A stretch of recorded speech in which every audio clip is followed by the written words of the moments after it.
We learned in an earlier module that every IEP should include the consideration of whether a student's behavior is interfering with their learning or the learning of others. In the next few modules, we'll be discussing how to develop a behavior intervention plan, which is one way that we can address problem behavior.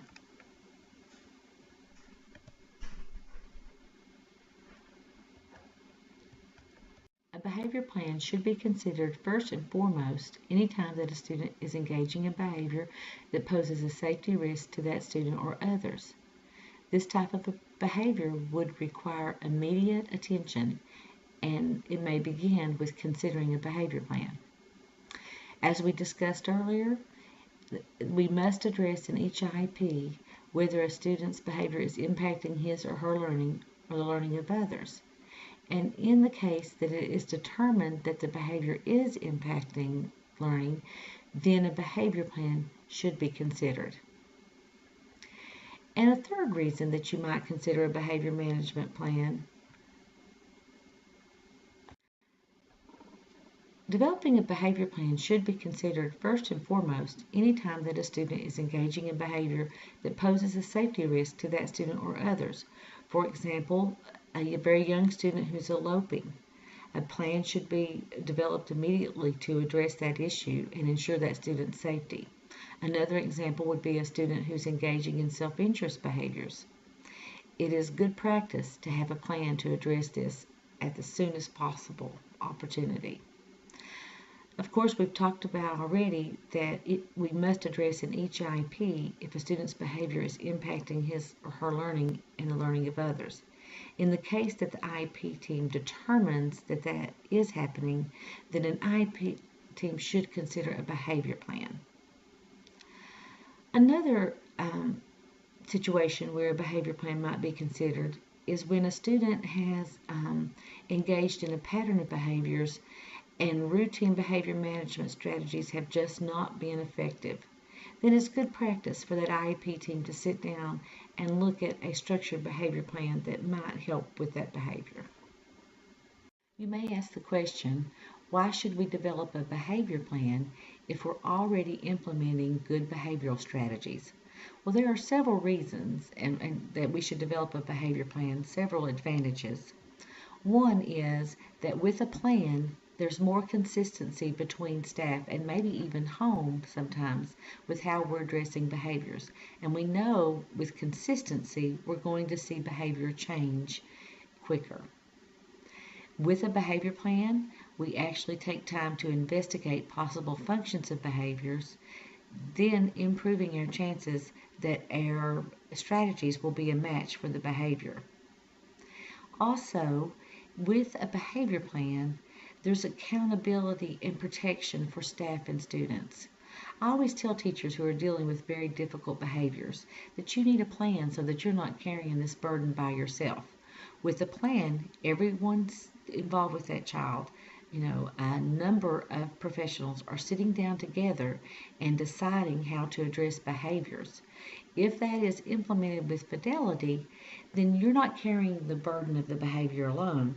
If things aren't going well, it's the plan that needs to be adjusted. So we simply come back to that table and we look at the plan again. I find that having a good, solid plan increases the confidence of the staff and really relieves a lot of the stress of dealing with difficult behaviors. The first step in the 12-step plan for developing a behavior intervention plan begins with the functional behavioral assessment. A functional behavioral assessment is where a team of individuals sit down and review and analyze data and try to determine possible functions of specific behaviors. Now, the function of behavior is basically what is the student getting out of the behavior. The science of behavior tells us that behaviors that continue or increase are being reinforced. So we need to look at what is happening that is reinforcing this behavior. Once we discover that, we will be better able to identify appropriate interventions. In doing a functional behavioral assessment, we must begin with defining the behavior in objective and measurable terms. I always ask teachers, in the very first step is, what are the 2 to 3 most important behaviors that you would like to see changed? Or what are the 2 behaviors that are most interfering with this student's learning, or that are most disruptive to your instruction in the classroom? It's very important not to try to address every single thing that a student might be exhibiting. It's just simply overwhelming and not practical to try to change all behaviors at once. So once you've identified those 1 to 3 behaviors, or target behaviors we'll call them, then you need to describe them in measurable terms, or what can be seen. We really can't write behavior plans to change feelings or emotions or the way a student thinks. What we're interested in is outcomes that we can observe and measure. Some things to remember when you're trying to define behaviors objectively is the dead man's test. Basically, in the science of behavior, if a dead man can do it, or sometimes people will say if a potato can do it, then it's not really a behavior. Basically, a behavior is not the lack of behavior. It has to be something you can observe and you can measure. This also helps us not to always look on the absence of behavior, but to focus our plan on the positive behaviors that we want to see. Because we know long-term success is much more likely if we're focusing on positive behaviors and increasing them instead of just simply decreasing negative behaviors. Also, remember the stranger test. Could a stranger look at my definition of this behavior and, using this description, accurately count this behavior? If you've got multiple people keeping data, it's very important that we're all looking at the same behavior. And if it's not defined accurately and thoroughly, then this is not going to be possible. After you have determined your target behaviors and you have defined them in measurable terms, then you will determine how the behavior will be measured. In the next couple of modules, we'll be discussing definitions of behaviors, but here are a couple of examples. During group instruction, Charles makes off-topic comments at a volume that is heard by the entire class. Now, looking at this definition, we get a good picture of what Charles is doing, and even to the degree at which he's doing it. Another example, Tom takes his hands and swipes them across his desk, pushing all materials off of his desk. Now, do you see how this gives us a picture of what's happening, as opposed to saying Tom gets angry and has a fit every time I put things on his desk? When given a direction directly by a staff member at a distance of 3 feet or less, Susie will refuse to comply by vocalizing a refusal and or engaging in an activity other than the one she was directed to do by the staff member. Very, very specific information of what the student's behavior looks like, and very easy to measure because we can see it. The behaviors that we just described were examples of discrete behaviors that can be counted. With these definitions, a stranger or anyone who picks up a data sheet could observe the student and count the number of times that the specific behaviors are occurring. Sometimes it is just as important that we understand the length of time that a behavior is occurring, or the duration. In these cases, when we define the behavior, it's very important that we have a definite beginning and end to that behavior. Again, without that information, if a stranger is trying to measure that behavior, they will not have the information that they need. The following slides show some examples of behavior definitions where duration is measured. Susan puts one of her fingers and or any part of her hand inside her mouth. The behavior begins when she places her finger or hand inside her mouth and ends when all parts of her hand are outside of her mouth and away from her lips for at least 3 seconds. This definition allows someone observing Susan to know exactly when to begin recording the duration of the behavior and when to end it. This kind of definition is important for behaviors that may occur on and off throughout the day. And let's just say you're looking at decreasing the amount of time she has her fingers in her mouth from 6 total hours a day, maybe to a half an hour a day. You would need to know exactly when to record the duration of each of those occurrences. Joe exhibits tantrum behaviors by falling to the floor and screaming. The tantrum behavior begins when he falls to the floor and ends when he is up from the floor and quiet for 10 seconds. Again, a very definite description of when to begin counting that behavior duration and when to end it. Now that we have identified our target behaviors and defined them in measurable terms, it's time for step 2 of our 12-step plan, which is to gather information regarding the targeted behaviors. This can be through structured observations, through ABC data that is collected, through a review of the student's records, and from structured interviews with teachers, paraprofessionals, the parent, and even the student themselves.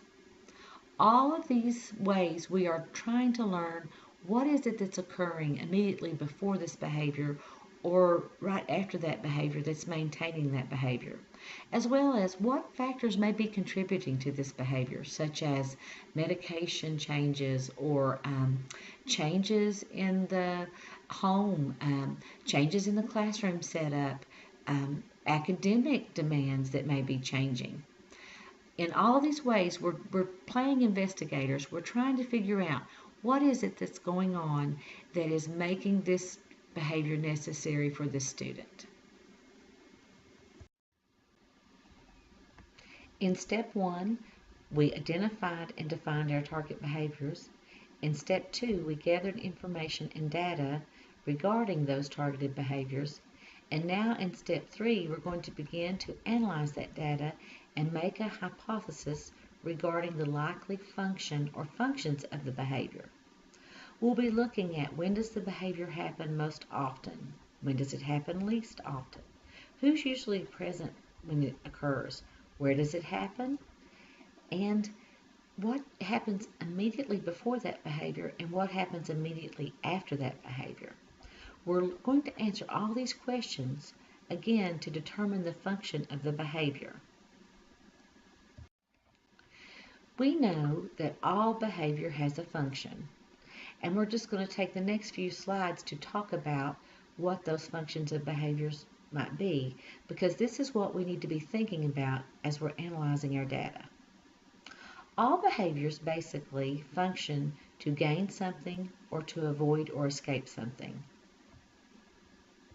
When a student's behavior has the function of gaining something, we call this positive reinforcement. When you're thinking of positive reinforcement, think of something being added. There is something added when a behavior occurs that makes that behavior occur more often. Some examples of things that a student may be gaining through positive reinforcement are tangibles, such as candy, a favorite toy, etc. Social interaction or attention. This can be attention from the teacher, attention from peers, or even attention from people passing by. Another thing that a student may be gaining is sensory input. These behaviors can be especially difficult to deal with because they are what we call automatically reinforced, which means that the behavior itself provides a sensory reinforcer. Examples would be maybe students who are engaging in even behaviors such as headbanging or even running or moving around the classroom. These may simply be providing sensory input that is reinforcing. When something being taken away or avoided or escaped increases a behavior, we call this negative reinforcement. Think of the two as positive being adding and negative being subtracting something. With negative reinforcement, a student may be escaping or avoiding academic demands.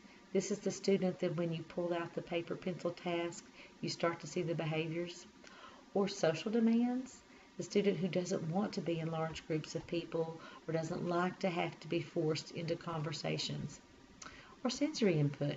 Just like behavior may have a purpose of gaining sensory input, such as the student who needs to run around and move, there are times when behavior is a result of avoiding sensory input.